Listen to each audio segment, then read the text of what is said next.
The fiber push-out test is a mechanical test performed on composite materials where a fiber is mechanically pushed out of the material. This test is carried out with the purpose of measuring the matrix/fiber interface to bonding energy and the effects of frictional sliding between the matrix and the fiber.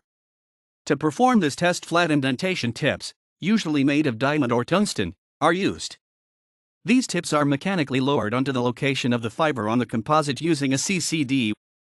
This test is not to be confused with fiber pull-out, which is a composite crack propagation phenomenon. The mechanics behind the test are as follows. 1. Elastic loading. The flat tip indenter is lowered onto the fiber using a CCD camera to guide the indenter downwards. 2. Progressive debonding. The indenter touches the fiber and begins applying load. Bonds begin to break between the matrix and the fiber. 3. Fiber push-through.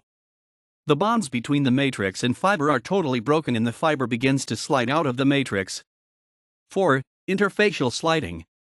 The indenter continues to push the fiber through the matrix. The only force resisting this movement is frictional. 5. Indenter matrix collision. The fiber has been totally pushed out of the matrix and the indenter collides with the matrix surface. This gives the total displacement of the fiber.